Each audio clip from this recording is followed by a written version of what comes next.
नमस्कार, स्वागत है आप सभी का। 69,000 शिक्षक भर्ती में 6800 लिस्ट की काउंसलिंग की प्रक्रिया अभी तक शुरू नहीं हो पाई है। कोर्ट के मैटर में 6800 की नियुक्ति अभी तक अटकी पड़ी है और उसी क्रम में इलाहाबाद लखनऊ हाई कोर्ट के अलावा लखनऊ हाई कोर्ट में जो पहले की याचिकाएँ थी और जो बाद में याचिकाएँ पड़ी हैं, उसके अलावा इलाहाबाद हाई कोर्ट में कुछ नई याचिकाएँ डाली गई थी। 6800 लिस्ट में चाहे जनरल को सीटें नहीं मिली है या फिर अन्य जो ग्राउंड को बनाते हुए।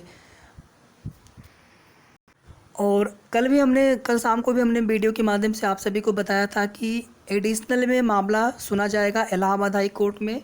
आलोक सिंह एंड अदर्स की याचिका है और इसमें आप सभी को पता है ग्राउंड या मैटर बताने की आवश्यकता नहीं है। बाकी 6800 की जो नियुक्ति है काउंसलिंग के लिए, अब हमें नहीं पता उसमें किस प्रकार से चीज़ें की जा रही है, लेकिन आप सभी ने देखा होगा कि हर तरह जो है, चाहे मंत्री जी हों चाहे अन्य अधिकारी हों, कि कोर्ट से जब तक कोई भी डायरेक्शन नहीं मिल पाएगा तब तक हम आगे प्रक्रिया शुरू नहीं कर पाएंगे नियुक्ति की।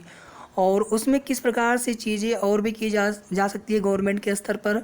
अभी जो त्रुटि संशोधन वाले मामले में देखेंगे कि मार्च 2021 वाला शासनादेश, उसको बोला गया था कि लास्ट है। तीसरी बार शासनादेश आया था त्रुटि संशोधन वाले में और पुनः एक प्रेस विज्ञप्ति आ गई। तो गवर्नमेंट चाहे तो क्या नहीं हो सकती है, इनके पास ये नियोक्ता है, भर्ती कराने वाले हैं, इनको सैलरी वेतन इनको देना है, प्रावधान इनको करना है। अगर ये आज भी चाहे तो 69,000 शिक्षक भर्ती में हजारों ऐसे अभ्यर्थी हैं जो इस आस में है कि हमें भी एक न एक दिन नौकरी मिलेगी इसी भर्ती में, चाहे आरक्षण के मामले में 6800 के मामले में या फिर 27-21 में, या फिर सामान्य वर्ग के अभ्यर्थी हैं तो कहीं ना कहीं समायोजन की उम्मीद है उनके मन में, या फिर जनरल को भी कुछ सीटें मिले इस भर्ती में। तो इस प्रकार से जो है सभी की उम्मीदें अभी भी इस भर्ती से लगी हुई है। ये कल हमने आप सभी को केस स्टेटस या कॉज लिस्ट दिखाया था। 23 अगस्त यानी आज जो है सुनवाई होने वाली है कोर्ट नंबर 30 में जस्टिस आशुतोष श्रीवास्तव सर की बेंच में। और इसके पहले जब सुनवाई हुई थी तो आप सभी को पता है कि उसमें सरकारी अधिवक्ता महोदय से डॉक्यूमेंट मांग लिया गया था, शासनादेश मांग लिया गया था 6800 वाला। वो शासनादेश जमा हो चुका है और देखना अब ये कोर्ट में सबमिट हो चुका है। देखना अब ये होगा कि उसमें आगे किस प्रकार से हियरिंग होती है, क्योंकि 6800 को 69,000 का ही पार्ट माना गया है और 69,000 में एक भी अतिरिक्त सीटें नहीं जोड़ी जा सकती हैं। जो पहले से नियुक्त हैं उनको लेकर के अभी तक कोई भी सरकार ने डिसाइड नहीं किया कि उसमें क्या करना है। तो किस प्रकार से ये सीटें या 6800 जो लिस्ट है जोड़ी जाएंगी और किस प्रकार से इन्हें बताया जाएगा आगे। बाकी आप देखेंगे जो शासनादेश गवर्नमेंट या सरकारी अधिवक्ता महोदय की तरफ से कोर्ट में सबमिट किया गया था तो उसमें ये भी बोला गया था कि उसमें महिला आरक्षण चाहे दिव्यांग आरक्षण यानी सभी को उसमें इंक्लूड किया गया था। चूँकि भर्ती कंप्लीट उन्होंने दिखाया हुआ है सुप्रीम कोर्ट में, एक भी अतिरिक्त सीटें आप नहीं जोड़ सकते हैं। तो इसी वजह से आप शिवम पांडे और जवाहरलाल वाली याचिका दोनों में उन्होंने हलफनामा लगाया था वहाँ पर कि भर्ती जो है कंप्लीट हो चुकी है। तो उसमें भी सुप्रीम कोर्ट ने कहा था कि हम एक भी अतिरिक्त सीट जोड़ने का आदेश नहीं दे सकते हैं। ये सरकार की नियोक्ता के ऊपर होता है, नोटिफिकेशन 69,000 का है।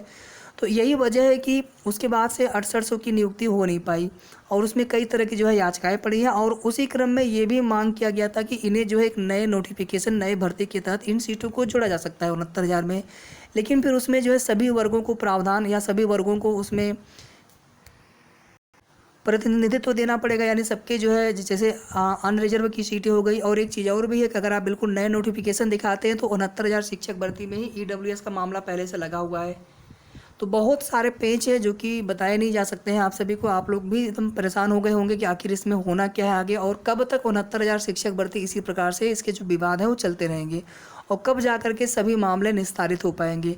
इससे अच्छा तो सरकार जो है संपूर्ण समायोजन कर देते, सभी मामले उसी दिन निस्तारित हो जाते, सबका भला भी हो जाता, हज़ारों लोगों की दुआएँ भी मिलती सरकार को। लेकिन गवर्नमेंट के ऊपर है, अब अगर वो करना चाहें तो आज का जो मामला है इलाहाबाद हाई कोर्ट में 111 सीरियल नंबर पर है। जो 3 है मतलब ये एडिशनल का मामला है, तो इस वजह से मामला सुने जाने की चांसेस तो बहुत कम है। हो सकता है कि जज साहब मामले को टेकअप करके सुनवाई कर भी सकते हैं। तो जो भी जैसे भी अपडेट होगी शाम तक आप सभी को इसकी सूचना प्रोवाइड करा दी जाएगी। तो फिलहाल इस वीडियो के माध्यम से इतना ही। वीडियो को आप सभी प्लीज़ लाइक और शेयर जरूर कर दिया करिए। साथ ही साथ अगर अभी तक आपने चैनल को सब्सक्राइब ना किया और सबसे पहले आप सब्सक्राइब कर लें। और सदैव जो है आप सभी के मुद्दे को लेकर के हमने निष्पक्ष रूप से जो भी अपडेट होती है बताने का प्रयास किया है और आगे भी हम निरंतर आपके मुद्दे को इसी प्रकार से उठाते रहेंगे। धन्यवाद।